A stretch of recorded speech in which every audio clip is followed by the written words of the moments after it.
Selamat datang kembali ya di sesi pendalaman kita. Kali ini nih, kita mau fokus ke satu ide kunci dari bukunya Simon Sinek, The Infinite Game. Tepatnya bab 9, Worthy Rival. Atau kalau di kita, pesaing yang sepadan. Sumber kita jelas ya, bab ini dari buku itu. Misinya, wah ini seru nih, kita mau bongkar gimana cara kita lihat pesaing itu bisa jadi semacam kekuatan super gitu. Baik di bisnis atau di area lain lah. Gimana, siap kita bedah bareng? Siap banget. Ini konsep yang menurut saya ya menarik banget karena kayak nabrak pemikiran umum soal kompetisi gitu loh. Benar, Biasanya kan kita mikir pesaingnya harus dikalahin. Itu kan pola pikir finite yang terbatas gitu. Nah, Sinek ini ngajak kita lihat dari sudut pandang infinite. tak terbatas ya. Iya, tak terbatas. Gimana kalau kehadiran pesaing itu justru jadi pemicu terbaik buat kita jadi lebih hemat lagi? Dan Sinek tuh terus terang banget ya soal ini. Dia pakai pengalaman dia sendiri. Iya, itu dia. Dia cerita kan sempat kayak terobsesi gitu mau ngalahin penulis lain, si Adam Grant. Bolak-balik ngecek ranking buku, kalau di atas, wah seneng. Kalau di bawah, kesel gitu. Fokusnya keluar, terus pokoknya ngalahin Grant. Nah, itu dia. Mungkin Anda yang dengerin juga pernah ngerasain dorongan kayak gitu kali ya. Bisa jadi, bisa jadi. Nah, tapi di situ titik baliknya. Dia sadar, Grant itu bukan musuh. Bukan musuh ya? Bukan, tapi worthy rival. Pesaing yang sepadan, yang keberadaannya itu malah kayak cermin gitu. Oh, cermin. Iya, kehebatan Grant itu nunjukin, oh di sini nih Sinek bisa lebih baik lagi. Fokusnya langsung geser 180 derajat. Dari luar ke dalam ya? Persis, dari eksternal mikirin ngalahin Grant, jadi ke internal, gimana caranya Sinek jadi lebih baik. Energi yang tadinya mungkin agak sia-sia gitu ya, dialihin buat ngasah diri sendiri. Wah, itu dia pergeseran kuncinya. Jadi, worthy rival ini bukan target buat dijatuhin ya, Bukan sama sekali. tapi lebih kayak pemain lain yang standarnya tinggi gitu. Jadi kita bisa jadiin pembanding. Tepat, pembanding. Keunggulan mereka itu kayak data gratis buat kita. Oh oke, di area ini nih saya perlu tumbuh. Tujuannya jadi bukan menang sesaat, tapi gimana caranya kita tetap relevan, terus berkembang. Kan permainannya tanpa akhir. Betul-betul. Nah, ada beberapa keuntungan langsung nih dari cara pandang kayak gini. Pertama, ini jelas memicu perbaikan terus-menerus. Fokusnya jadi bukan lagi menang, tapi gimana cara mainnya lebih baik. Prosesnya ya. Iya, prosesnya. Ini kunci inovasi sama ketahanan. Terus yang kedua, ini bantu jaga integritas juga. Maksudnya gimana tuh jaga integritas? Ya, tekanan buat menang pokoknya gimana caranya, itu jadi berkurang. Kan tujuannya bukan cuma skor akhir. Jadi kita lebih termotivasi buat ya bertindak sesuai nilai-nilai kita. Oke. Tadi juga disebut soal fokus balik ke just cause. Mungkin bisa dijelasin dikit just cause versi Sinek ini apa sih? Oh iya, just cause itu simpelnya visi jangka panjang kita. Alasan kenapa kita ada, kenapa kita main di permainan ini. Sesuatu yang lebih besar dari sekedar produk atau untung aja.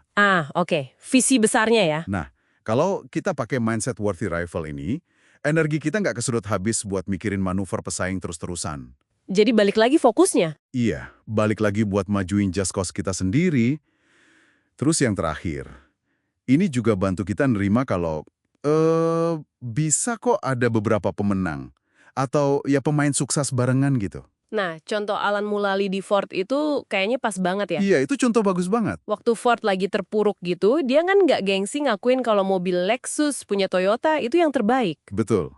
Dia nggak lihat Toyota sebagai musuh yang harus dihancurin. Tapi sebagai benchmark. Tolok ukur. Standar kualitas yang harus dikejar sama Ford. Fokusnya balik lagi ke just cause-nya Henry Ford. Transportasi aman, efisien buat semua orang. Bahkan dia sampai dukung bailout buat GM sama Chrysler waktu krisis ya. Nah, itu dia. Dia sadar kalau kesehatan industrinya secara keseluruhan itu penting. Ekosistemnya gitu. Keren sih itu. Atau contoh klasik lain, Apple lawal IBM di awal-awal era PC. Oh iya, yang iklan itu ya? Betul.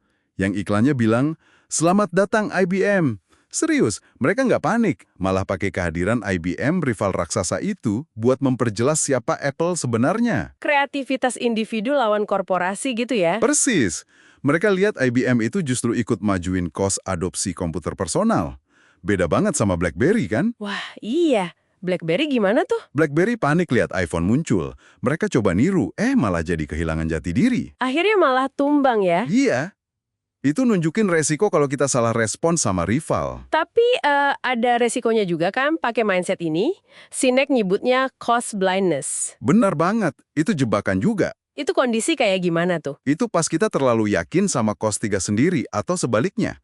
Terlalu nganggap kos pesaing itu salah total, sampai kita jadi buta, nggak bisa lihat keunggulan mereka atau ya kelemahan kita sendiri. Padahal justru dari situ belajarnya ya. Justru, itu mengakui kehebatan rival, bahkan yang kita nggak suka sekalipun, itu seringkali cara terbaik buat belajar dan berkembang.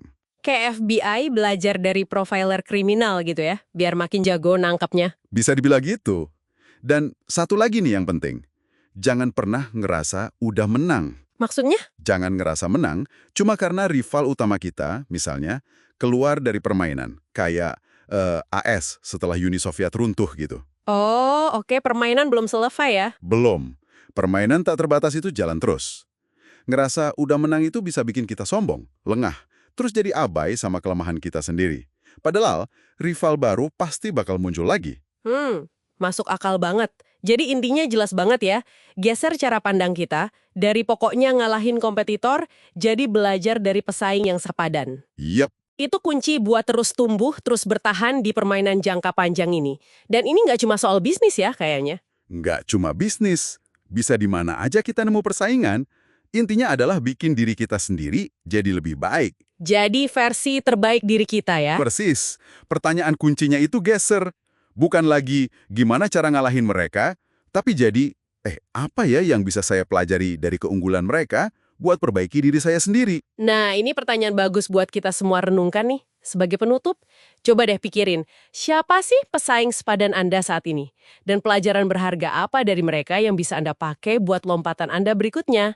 Oke, sampai jumpa di sesi pendalaman kita selanjutnya ya.